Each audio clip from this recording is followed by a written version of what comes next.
ఏ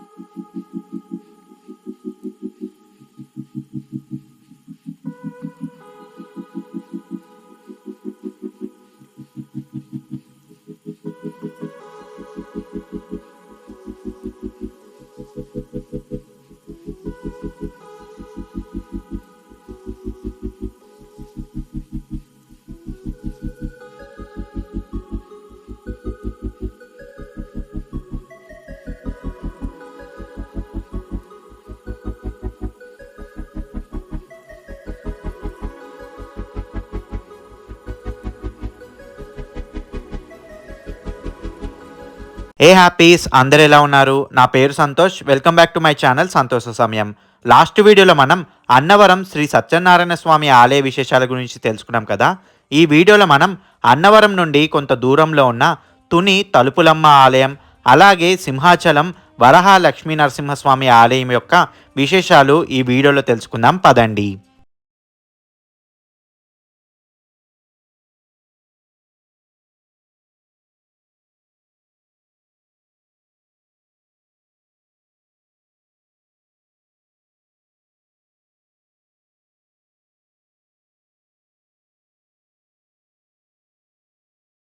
అన్నవరం కొండపైన దర్శనం చేసుకొని బస్సులో కొండ క్రిందకు వచ్చేసి ఇక్కడి నుండి ఒక 19 కిలోమీటర్ల దూరంలో ఉన్న తుని మండలంలోని లోవా అనే గ్రామంలో ఉన్న శ్రీ తలుపులమ్మ తల్లి దేవాలయానికి ఆటో మాట్లాడుకున్నాము.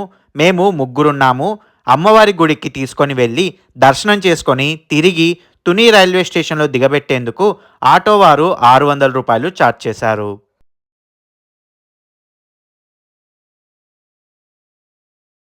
ఇప్పుడు మన తెలుగు రాష్ట్రాల నుండి తుని ఎలా చేరుకోవాలో తెలుసుకుందాం. హైదరాబాద్ నుండి తునికి డైరెక్ట్ ట్రైన్స్ అందుబాటులో ఉన్నాయి. వాటి డీటెయిల్స్ కోసం ఒకసారి ఐఆర్సిటీసీ వెబ్సైట్లో చెక్ చేయండి. అలాగే డైరెక్ట్గా తుని వరకు ట్రైన్స్ దొరకకపోతే ముందు విజయవాడ కానీ రాజమండ్రి కానీ లేక కాకినాడ వరకు ఒక ట్రైన్లో చేరుకొని అక్కడి నుండి బస్ లేదా మరో ట్రైన్లో తుని చేరుకోవచ్చు. తుని విజయవాడ నుండి 255 కిలోమీటర్లు, రాజమండ్రి నుండి 100 కిలోమీటర్లు, కాకినాడ నుండి 70 కిలోమీటర్ దూరంలో ఉంటుంది. అలాగే హైదరాబాద్ నుండి తునికి డైరెక్ట్ బస్సెస్ కూడా అందుబాటులో ఉన్నాయి. వాటి డీటెయిల్స్ కోసం ఏపీఎస్ఆర్టీసీ లేదా టీజీఎస్ఆర్టీసీ వెబ్సైట్లో చెక్ చేయండి. ఈ తుని విజయవాడ నుండి విశాఖపట్నం వెళ్ళే దారిలో ఉండే ఒక గ్రామం. సో ఎవరైనా ఓన్ కార్లో వైజాగ్కి వెళ్తున్నారో వాళ్ళు కూడా ఈ అమ్మవారిని దర్శించుకొని వెళ్ళవచ్చు. తునికి డైరెక్ట్గా ఫ్లైట్లో చేరుకోవాలనుకునేవారు ముందుగా రాజమండ్రి ఎయిర్పోర్ట్కి చేరుకొని అక్కడి నుండి బస్, ట్రైన్ లేదా క్యాబ్లో ఆలయానికి చేరుకోవచ్చు. ఈ ఆలయం చెన్నై కోల్కతా హైవే అయిన NH5 నుండి 6 కిలోమీటర్ దూరంలో, అలాగే తుని రైల్వే స్టేషన్ నుండి 6 కిలోమీటర్ దూరంలో ఉంటుంది. అత్యంత ప్రాచీనమైన ఈ క్షేత్రం కాకినాడ జిల్లా తుని మండలంలోని లోవా అనే గ్రామంలో ఉండటం వల్ల ఈ ప్రదేశం తలుపులమ్మ లోవగా ప్రసిద్ధి చెందింది. ఒకప్పుడు దట్టమైన అరణ్యంగా చెప్పబడుతున్న ఈ ప్రాంతంలో ఎటు చూసినా కొండలు దర్శనమిస్తుంటాయి. ఈ కొండల్లో ఒక దాన్ని దారకొండగాను, మరొక దాన్ని తీగకొండగా స్థానికులు పిలుస్తుంటారు. ఈ రెండు కొండల మధ్య తలుపులమ్మ అమ్మవారు దర్శనమిస్తుంటారు. భక్తుల తలంపులను అంటే కోరికలను నెరవేర్చు అమ్మవారు కనుక తలుపులమ్మగా ఇక్కడి అమ్మవారు భక్తుల కొంగు బంగారంగా ప్రసిద్ధి చెందింది. ఆలయానికి చేరుకోగానే ముందు మనకు కనిపించేది ఈ పెద్ద గోపురం. పార్కింగ్ నుండి ఈ గోపురం చేరుకోవడానికి ఒక 50 మెట్లు పైకి ఎక్కాల్సి ఉంటుంది. అమ్మవారి ఆలయానికి చేరుకోవడానికి 2 మార్గాలు ఉన్నాయి. అందులో మొదటిది మెట్ల మార్గం. ఆ కనిపిస్తున్న ఆర్చ్ నుండి పైకి దాదాపు 500 మెట్లు ఎక్కి క్రింద నుండి పైకి రావాలి, లేదా ఘాట్ రోడ్ మీదుగా నుండి కూడా పైకి రావచ్చు. ఈ ఆలయం ఉదయం 5 నుండి మధ్యాహ్నం 12 గంటల వరకు, తిరిగి సాయంత్రం 4 నుండి రాత్రి 7 వరకు తెరిచి ఉంటుంది.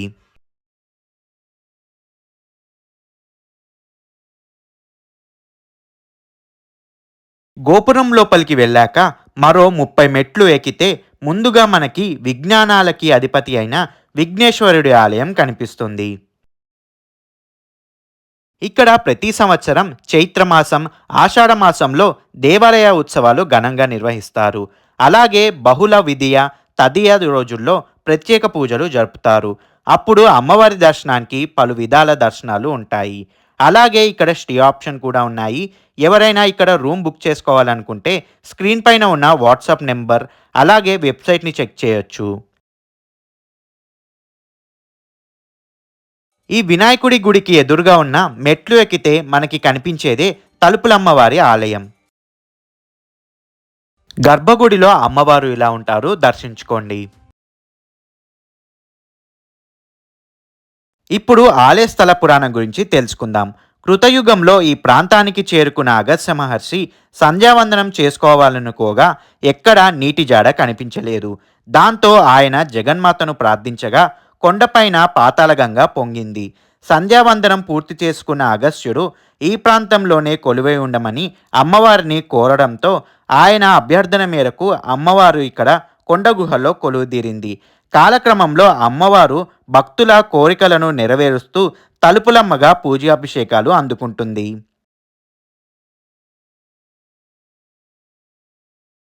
ఇక్కడి అమ్మవారు సకల శుభాలను ప్రసాదిస్తుందని భక్తుల ప్రగాఢ విశ్వాసం. పచ్చని ప్రకృతి ఒడిలో ఆహ్లాదకరమైన వాతావరణంలో కొలువైన ఇక్కడి అమ్మవారిని దర్శించడం ఒక అనిర్వచనమైన అనుభూతిని కలిగిస్తుంది.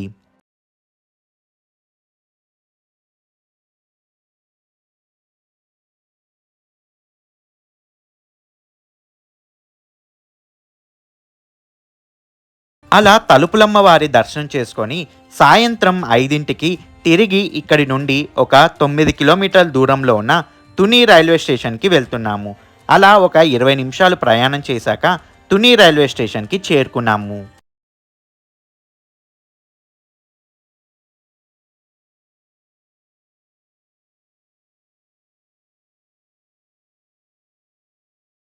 ఇక్కడి నుండి నెక్స్ట్ మా డెస్టినేషన్ అయిన విశాఖపట్టణానికి 5:55 నిమిషాలకు జన్మభూమి ఎక్స్ప్రెస్ అందుబాటులో ఉంది. యాక్చువల్గా జన్మభూమి పావు తక్కువ 5 గంటలకు తుని రావాల్సిందిగా ఆ రోజు గంట ఆలస్యంగా 5:55 నిమిషాలకు తుని వచ్చింది. తుని నుండి విశాఖపట్నం 105 కిలోమీటర్ల దూరంలో ఉంటుంది. మేము విశాఖపట్నంలో దిగి అక్కడి నుండి సింహాచలం వెళ్ళాలన్నది మా ప్లాన్. సో సింహాచలం వెళ్ళాలంటే ఖచ్చితంగా విశాఖపట్నం వెళ్ళాల్సి ఉంటుంది. లేదా సింహాచలానికి రైల్వే స్టేషన్ కూడా ఉంది. అలాగే చాలా ట్రైన్స్ అక్కడ ఆగుతాయి కూడా. సింహాచలం రైల్వే స్టేషన్ నుండి ఆలయం ఒక 12 కిలోమీటర్ల దూరంలో ఉంటుంది.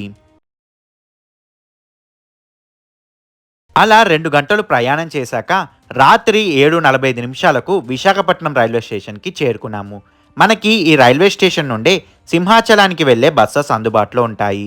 రోడ్డుకు అటువైపుకు వెళ్ళి నుంచుంటే మనకి బస్సెస్ అందుబాటులో ఉంటాయి. ఆ విషయం తెలియని మేము ఈ రైల్వే స్టేషన్ నుండి 2.5 కిలోమీటర్ల దూరంలో ఉన్న ఆర్టీసీ కాంప్లెక్స్కి వెళ్ళాము. ఇక్కడి నుండి ఆర్టీసీ కాంప్లెక్స్కి ఆటో వారు ఒక్కరికి 20 రూపాయలు ఛార్జ్ చేశారు.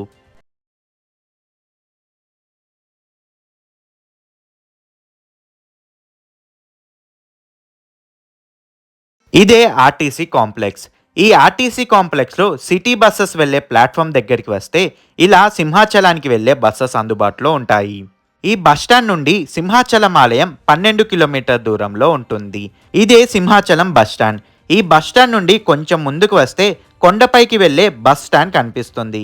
కానీ 9 తర్వాత పైకి బస్సెస్ ఉండవు. కేవలం షేడ్ జీపులోనే పైకి వెళ్లాల్సి ఉంటుంది. మేము కొండ క్రింద దేవస్థానం రూమ్లో ఆల్రెడీ రూమ్ బుక్ చేసుకున్నాము. సో అక్కడికి వచ్చేసి ఆ రోజు నైట్ అక్కడ స్టే చేశాము. ఇదే నరసింహ సదన్.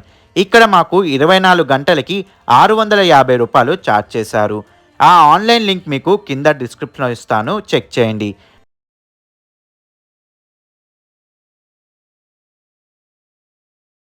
నైట్ మీకు చూపించిన కొండపైకి వెళ్ళే బస్టాండ్ ఎదురుగా ఇలా ఒక సందు ఉంటుంది.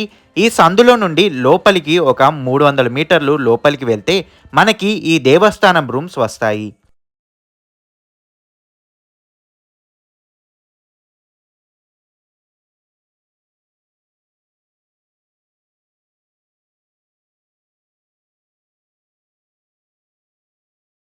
ఇదే కొండపైకి వెళ్ళే దేవస్థానం బస్టాండ్. ఇక్కడ టికెట్ తీసుకొని లైన్లో నుంచుంటే మనకి ప్రతి 15 నిమిషాలకి ఒక బస్ వచ్చి పైకి తీసుకొని వెళ్తుంది. దానికి బస్ వారు ఒక్కరికి 15 రూపాయలు ఛార్జ్ చేస్తున్నారు.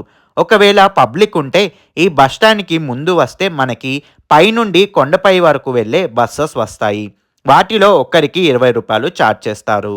సో లైన్ ఉంటే వైజాగ్ నుండి కొండపైకి వెళ్ళే బస్సెస్ ఎక్కండి, లేదా లైన్ లేకపోతే ఓన్లీ కింద నుండి పైకి నడిచే బస్సెస్ ఎక్కండి. ఇప్పుడు మన తెలుగు రాష్ట్రాల నుండి సింహాచలం ఎలా చేరుకోవాలో తెలుసుకుందాం. సింహాచలం ఆంధ్రప్రదేశ్ రాష్ట్రం విశాఖపట్నం జిల్లాలో విశాఖపట్నం రైల్వే స్టేషన్ నుండి 19 కిలోమీటర్లు, అలాగే విశాఖపట్నం బస్టాండ్ నుండి 12 కిలోమీటర్ల దూరంలో ఉంటుంది. ఈ సింహాచలానికి మనం 3 విధాలుగా చేరుకోవచ్చు. అందులో మొదటిది ట్రైన్లో. ఈ సింహాచలానికి రైల్వే స్టేషన్ ఉండటం వల్ల పలు రైళ్లు ఈ స్టేషన్లో ఆగుతాయి. మన హైదరాబాద్ నుండి ముఖ్యంగా ఒక 2 రైళ్లు ఈ స్టేషన్లో ఆగుతాయి. వాటి డీటెయిల్స్ క్రింద డిస్క్రిప్షన్లో ఇస్తాను, చెక్ చేయండి.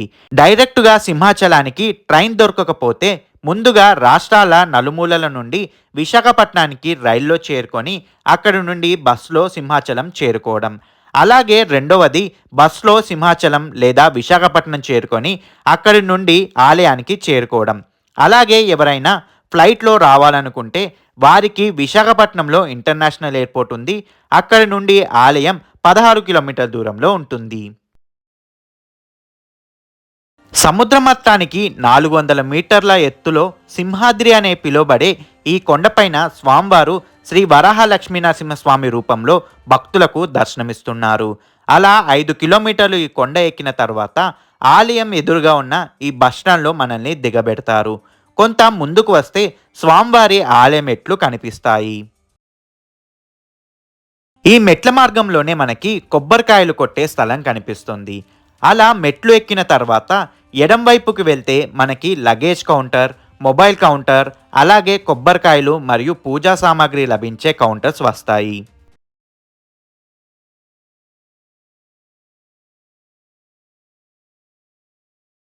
ఇక్కడి నుండి లోపలికి మొబైల్స్ అలో లేదు.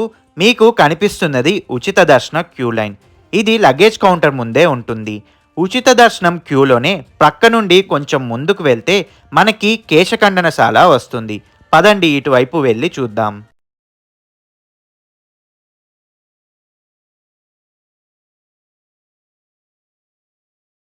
ఇలా ముందుకు వస్తే మనకు కనిపించేది శ్రీ త్రిపురాంతక స్వామి ఆలయం. ఇక్కడ స్వామి లింగ రూపంలో దర్శనమిస్తుంటారు. ఈ ఆలయం ప్రక్క నుండి కొంత ముందుకు వెళ్తే మనకి యాత్రికా సదన్ కనిపిస్తుంది. ఇందులో భక్తులకు ఉచిత విశ్రాంతి, స్నానపు గదులు, వాష్రూమ్స్ ఉంటాయి.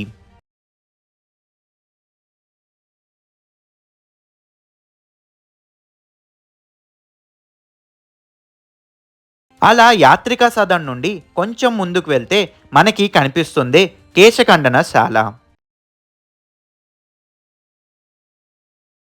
ఈ కేశఖండనశాల నుండి కొంచెం ముందుకు వస్తే మనకి స్నానాలు చేసుకునే పంపులు కనిపిస్తాయి. ఇక్కడే స్నానం చేసుకొని బట్టలు మార్చుకొని లాకర్స్లో లగేజ్ పెట్టుకొని దర్శనానికి వెళ్ళొచ్చు. ఈ స్నానాల పంపుల నుండి ముందుకు వెళ్తే మనకి గంగధార వస్తుంది. అలాగే సీతారాముల ఆలయం కూడా ఉంటుంది.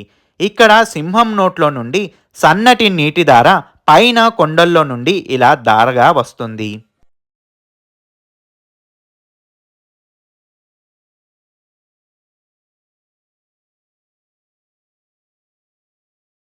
అవన్నీ చూసుకొని రిటర్న్ వచ్చేసి ఉచిత క్యూ లైన్ నుండి కుడివైపుకి వెళ్తే మనకి 100 రూపాయల దర్శనం క్యూ లైన్, అలాగే 300 రూపాయల దర్శనం క్యూ లైన్ వస్తుంది.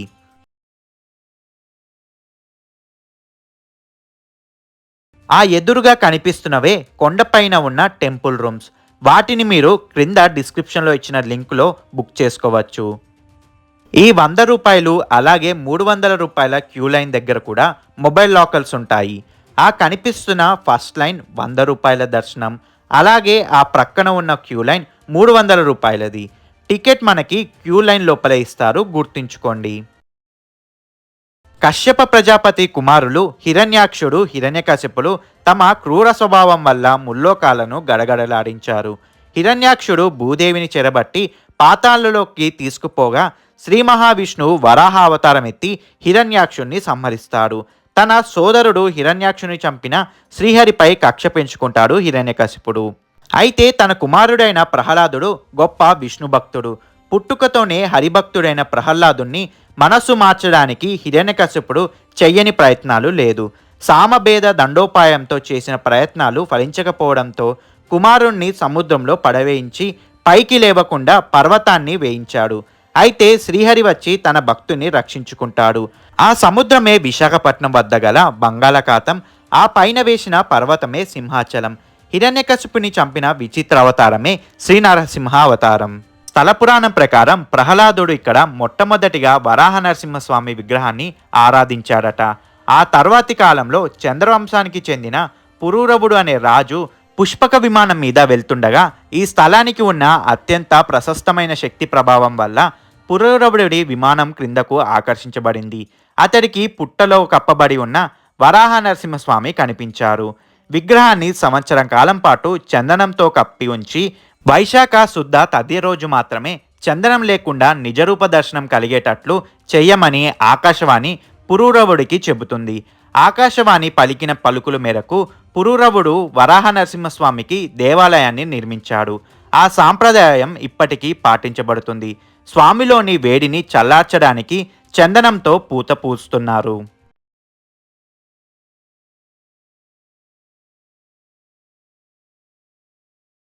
వరాహము, నరుడు మరియు సింహపు రూపములు కలిగిన ఈ నరసింహుని అవతార నిజరూపం త్రిభంగ ముద్రలో ఉంటుంది. వరాహము తలగా, సింహపు తోక కలిగిన మరియు మనిషి శరీరంతో ఉంటుంది. మిగిలిన సమయంలో చందనం కప్పబడి లింగాకృతిలో స్వామివారు ఉంటారు. నిత్యం ఇదే రూపంలో భక్తులకు దర్శనమిస్తుంటారు. అయితే ప్రతి సంవత్సరం వచ్చే వైశాఖ శుద్ధ తదియ అనగా అక్షయ తృతీయ నాడు నాటికి చందనం తీసివేసి నిజరూప దర్శనం ఇస్తారు. స్వామి 12 అడుగుల పుట్టలో లభ్యం కావడంతో దశలవారీగా 12 మనుగుల చందనాన్ని అనగా 500 కేజీల చందనాన్ని సమర్పించడం జరుగుతుంది. అలా అప్పటి నుండి ఈ స్వామిని సింహగిరి లోయల్లో ఆలయం నిర్మించి పూజలు చేయడం మొదలుపెట్టారు. అందుకే స్వామివారి ఆలయం చుట్టూ కొండలు, ఆ కొండల లోయలో స్వామివారి ఆలయం ఉంటుంది. సింహాచల దేవాలయం మిగిలిన అన్ని దేవాలయాలు ఉన్నట్లు తూర్పు ముఖంగా కాకుండా పడమర వైపు ముఖమును కలిగి ఉంటుంది. సాధారణంగా తూర్పున ముఖద్వారము ఐశ్వర్యమును ప్రసాదిస్తే పడమర ముఖద్వారము విజయాన్ని ప్రసాదిస్తుందని హిందువుల నమ్మకం. అందువల్ల ఏదైనా ఒక పనిని ప్రారంభించడానికి ముందు ఇక్కడ స్వామివారిని దర్శించుకుంటే ఆ పని విజయం అవుతుందని నమ్ముతారు.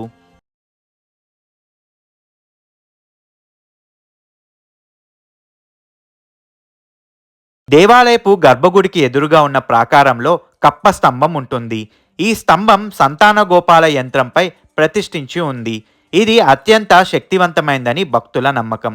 సంతానం లేనివారు ఈ కప్ప స్తంభంను కౌలించుకుంటే సంతానం కలుగుతుందని భక్తుల నమ్మకం.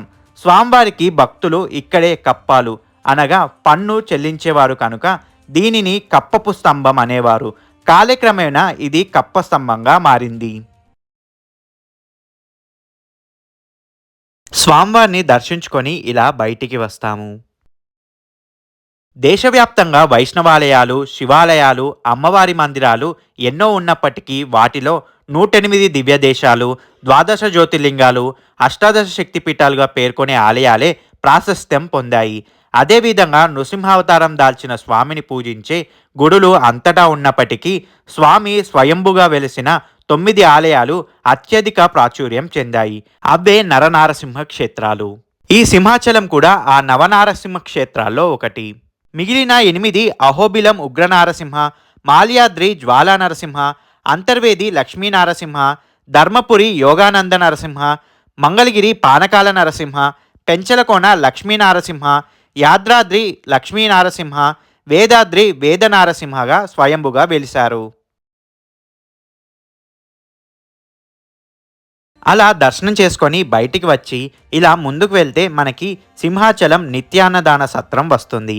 ఈ దారిలో కుడివైపుకి మనకి స్వామివారి ప్రసాదాల కౌంటర్ ఉంటుంది. అలాగే ఆ ప్రక్కనే గోశాల కూడా ఉంటుంది.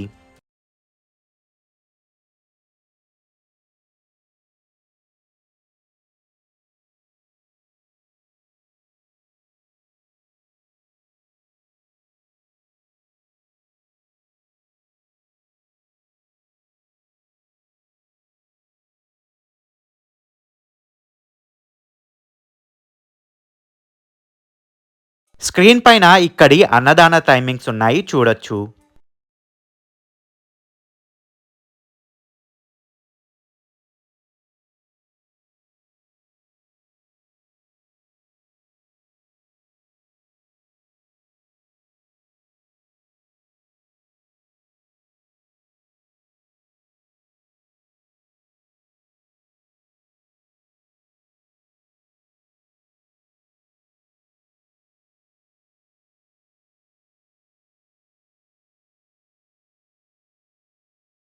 అలాగే స్క్రీన్ పైన ఇక్కడ జరిగే వివిధ పూజలు, సేవలు, దర్శనం టైమింగ్స్, అలాగే ఆలయం టైమింగ్స్ కూడా చూడొచ్చు.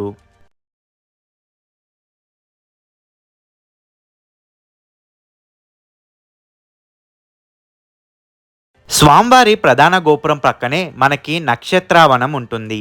ఎక్కడ లేని విధంగా ఇక్కడ ఒక్కొక్క నక్షత్రానికి సంబంధించిన చెట్టు ఉంటుంది. మీ నక్షత్రం బట్టి ఇక్కడ ఏ చెట్టు ఏంటి, ఏ చెట్టుకి ఎన్ని ప్రదక్షిణలు చేయాలి, అధిపతి దేవుడు ఎవరు అనే వివరాలు ఉంటాయి.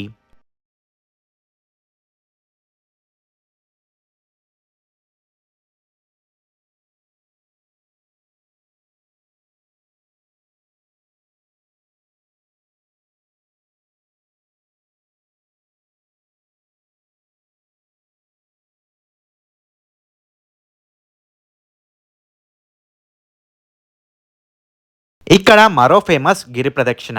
అరుణాచలంలో ఎలా గిరి ప్రదక్షిణ చేస్తామో ఇక్కడ కూడా అలాగే గిరి ప్రదక్షిణ చేస్తారు. అయితే ఈ గిరి ప్రదక్షిణ సంవత్సరంలో ఆషాఢ పౌర్ణమి యొక్క రోజు జరుగుతుంది. ఈ ప్రదక్షిణ దాదాపు 32 కిలోమీటర్లు కొండ చుట్టూ ఉంటుంది. ఆ సమయంలో లక్షలాది మంది భక్తులు ఈ గిరి ప్రదక్షిణలో పాల్గొని తమ కోరికలు నెరవేర్చుకుంటున్నారు. ఇదండి తుని, తలుపులమ్మ మరియు నవనారసింహ క్షేత్రాల్లో ఒకటైన సింహాచలం శ్రీ వరాహలక్ష్మీ నరసింహస్వామి ఆలయ విశేషాలు. ఈ వీడియో గనక మీకు నచ్చినట్లయితే please like, share and comment చేయండి. ఇలాంటి మరెన్నో వీడియోస్ కోసం ఈ ఛానల్ని సబ్స్క్రైబ్ చేయండి. మళ్ళీ మరో వీడియోతో మీ ముందుకు వస్తాను. అంత